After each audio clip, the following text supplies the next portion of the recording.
Hai, Assalamualaikum. Bertemu lagi kita di dalam kisah-kisah seram. Kisah seram aku kali ini adalah sebuah kisah seram, iaitu kisah yang telah dikongsikan kepadaku oleh seseorang. Namun identiti dan nama orang ini terpaksa aku rahsiakan. Cukuplah sebagai gelaran Mira. Sebelum aku meneruskan kisah seram ini, aku mengharapkan kepada anda supaya subscribe, share, like dan juga komen tentang cerita seram yang akan aku ceritakan kepada anda. Yang mana yang baik, jadikan tauladan, yang buruk, buanglah jauh-jauh. Dan aku juga berdoa kepada anda, para pendengar, supaya anda sentiasa berada dalam keadaan yang sihat, baik, dirahmati oleh Allah, dipanjangkan umur, serta diberikan kesihatan. Marilah kita teruskan dengan kisah seram yang pertama, iaitu kisah Universiti Kebangsaan Malaysia ataupun yang lebih dikenali sebagai UKM. Masa mula-mula masuk dulu, sedia ada pesan, korang kalau dah pukul 12 lebih ke atas tu terserempak dengan bas lagi, jangan pergi naik pula. Itu bukan bas betul. Nak dijadikan cerita, satu malam aku dengan kawan-kawan yang lain habis kelas silat lambat pada malam tu. Tempat berlatih silat dengan kolej memanglah agak jauh, so jalan kaki ramai-ramai lah. Lagipun bas UKM stop operasi pukul 11 malam. Dalam kepenatan berjalan, tiba-tiba ada bas berhenti kat tepi kami. Adalah penumpang beberapa orang. Disebabkan penat gila, kami semua memang terus terja naik bas tu. Masuk dalam bas, pakcik tu perasan baju silat kami. Dia tegur, "Oh, patutlah berani, budak-budak silat rupanya. Aku dengar entah tak endah je." Penumpang dalam bas itu semua nampak normal, tapi dorang senyap tak bergerak. Mata dorang pandang depan tak beralih mana-mana pun. Tak main handphone, tak tengok luar tingkap, tak sembang dengan member sebelah. Agak pelik dengan perangai penumpang yang berada di atas bas itu. Sampai saja dekat sebuah simpang kolej, pakcik bas ni tiba-tiba tanya, nak pergi mana? Fakulti Undang-Undang ke? FUU. Ini sebelum ke simpang kolej kami. Nak pergi FUU jalan straight je. Tapi yang peliknya, FUU ni kalau ikut jadual bas pun, sebelum berhenti ke FUU memang akan lalu kolej Zabah. Dulu baru hala FUU, tapi tak tahu kenapa pakcik ni tanya macam ni. Kami semua hanya menggelengkan kepala, sebab masing-masing dah nampak katil je. Maklumlah, dah terlalu letih dan agak lambat pada malam tu. Dan tak nak lambatkan perjalanan, Lepas tu pakcik tu cakap lagi, "Alah, ya ke? Pakcik ada barang nak kena angkut ni." Kami tanya penumpang lain yang belakang tu, "Ada siapa-siapa tak nak pergi FUU?" Yang lain tu semua tak jawab langsung. Angguk pun tak, geleng pun tak, cuma pandang depan je. Pelik gila aku pada malam tu. Sampai dia dekat depan kolej, kami terus turun. Keesokannya, disebabkan rasa pelik, aku pun ceritalah dekat seorang budak kelas ni. Budak ni dulu asasi pintar kat UKM. Mungkin dia boleh cerita lebih kot. Lepas dia aku cerita, budak tu terkejut gila. Dia tanya kenapa naik bas pukul 1 pagi macam tu. Katanya bas UKM kalau time macam tu bukan bawa orang, dia bawa benda lain.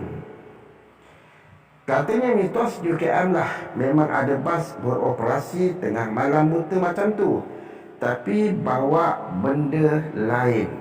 Bawa benda lain, macam orang bunian ke, yang nak ke tempat lain, bukannya bawa manusia. So kami naik dengan orang bunian ke semalam, meremang juga bulu roma aku. Itulah pengalaman seram pelajar-pelajar UKM.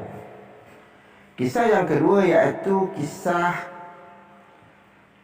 University Teknologi Malaysia yang lebih dikenali sebagai UTM. Kolej Tun Fatimah, serius, kolej paling seram yang pernah aku stay. Ada satu malam ni aku tumpang tidur bilik member aku kat kolej sebab dah lewat sangat. Kerana siang tu aku banyak kerja-kerja dekat kolej, jadi aku terpaksalah untuk menumpang kolej member aku. Aku tak balik ke rumah sebab hari dah terlalu lewat malam, dan aku juga terasa agak takut pada malam tu untuk pulang ke rumah. Dan kalau aku pulang pun aku rasa macam membuang masa je, pasal keesokan harinya aku mesti kena ada di kolej ini semula. Jadi aku membuat keputusan untuk tidur dekat kolej member aku. Dan lah ada rumor kata yang bilik member aku ni dulu ada orang bunuh diri. Siap ada bekas tulisan kat dinding, dia tulis, "Sesiapa yang tinggal di bilik ini akan ditimpa bala." Memang seram lah. Malas nak ambil pusing hal remeh tu semua. Aku terus lena tak ingat apa-apa. Lepas seketika aku terjaga, dan dalam keadaan mamai tu aku ternampak satu lembaga dekat hujung katil yang datang mendekati aku.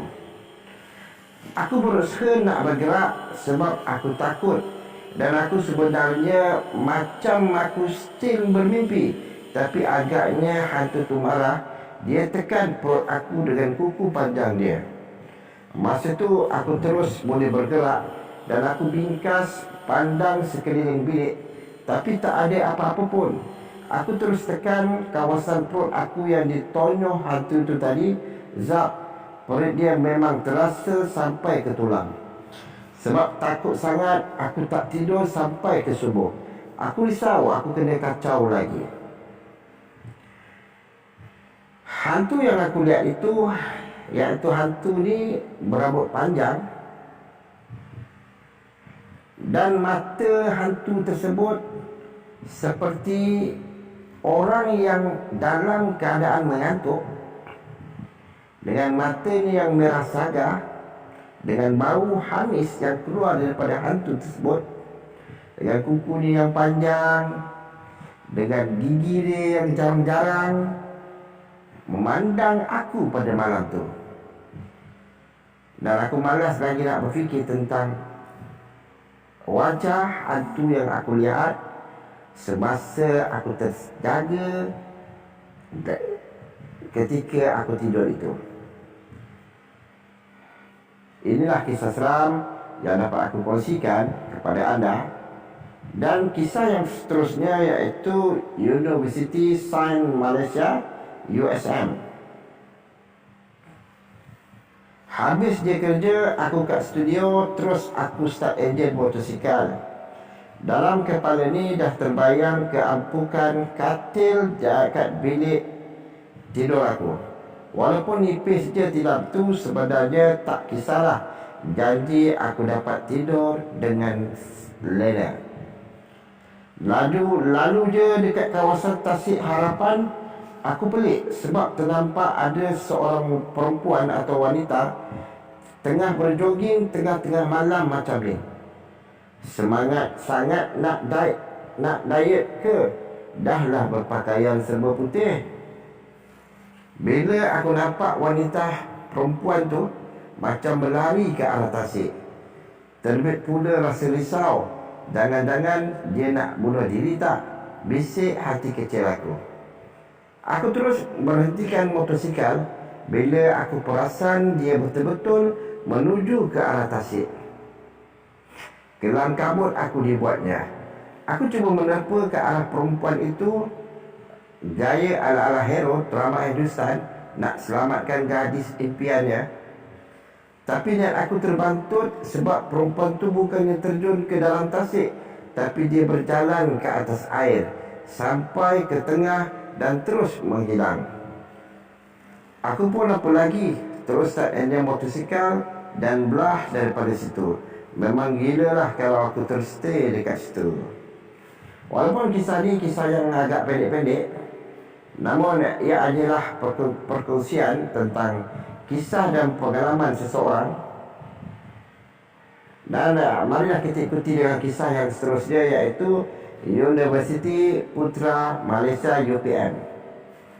Sedang aku dan rakan-rakan khusyuk mendengar kuliah salah satu subjek dekat Fakulti Bahasa Moden dan Komunikasi, tiba-tiba mikrofon berdeham secara sendiri. Dahlah 2 kali pula tu. Terus senyap sunyi kuliah time tu. Pencarah kita orang terus menyindir, ada juga yang nak menyampaikan kuliah nampaknya, sambil melambai-lambai perlahan dengan tangan beliau dekat mulut mikrofon tu. Kami semua hanya bersangka baik dan menganggap bunyi tersebut berhasil kerana mikrofon tak off. Perkara begini awak jangan sangka tak pelik, kata lecturer. Dan dia mula buka cerita pasal benda pelik dekat fakulti ni. Saya sudah ada banyak pengalaman bertugas di FBMK.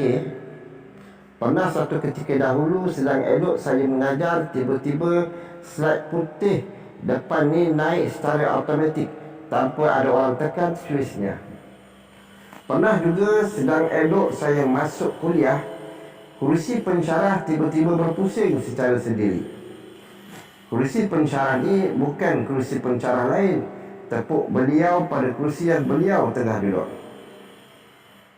Lecturer aku pesan kalau datang awal dan berseorangan, sila tunggu dulu di luar kelas. Terus aku rasa macam nak balik dan tukar kos lain. Aku takut pada ketika tu. Kita teruskan dengan kisah yang lain pula, iaitu tentang Universiti Islam Antarabangsa, iaitu UIA. Student dekat marhalah Zainab Zaksi ni memang seronok kalau study dekat tepi sliding door ni. Nak ambil angin malam lah katakan. Aku pun tengah shock study kat pintu ni bila terdengar sayup-sayup ketukan dekat pintu. Aku pun tanya, siapa tu? Orang yang di luar pun menjawab, aku ni orang sebelah. Aku pun mengangguk dan terus menyambung, oh orang sebelah, masuklah, pintu tak berkunci. Dia menyahut, betul nak aku masuk ni? Okey, aku masuk sekarang. Hairan dengan soalan yang diajukan, aku pun terus menoleh ke belakang seraya orang sebelah tersebut memasuki bilik aku.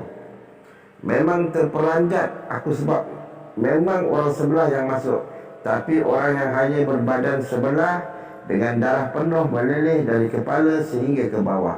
Terus aku rebah dan tak sedarkan diri lagi. Kisah yang seterusnya iaitu Universiti Malaysia Pahang, UNIMAP, UNIMAP. Memandangkan sekarang dah final SEM, semua student memang kalut nak siapkan final year project. Termasuklah aku yang nak kejar do that FYP ni. Aku kalau nak buat kerja memang aku selalu pergi lab kat pusat pengajian aku ni, sebab wifi dia laju gila. Sebenarnya lab ni agak famous dengan cerita perempuan baju merah, tapi aku tak peduli sangat sebab tak pernah kena kat aku. Tengah busy buat kerja, tiba-tiba rasa macam nak terkuncil.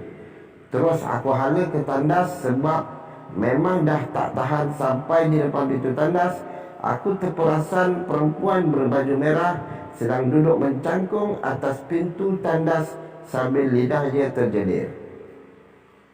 Nak baca doa dalam tandas tak boleh, so aku baca dia dalam hati. Tahu tak bunyi air menitik? Tapi bukan dari air paip, tapi dari mulut dia, sebab aku dengar dia mendesis sekali.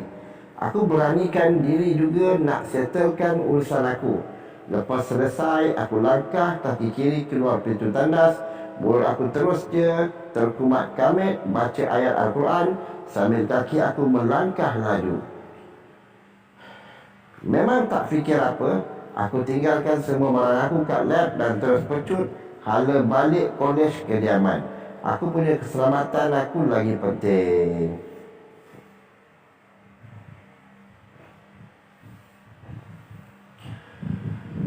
Inilah kisah seram yang dapat aku kongsikan kepada anda, supaya dengan kisah seram ini anda terhibur. Bukan bertujuan untuk menakut-nakutkan anda. Jangan ke polis, mana-mana polis yang aku sebut tadi.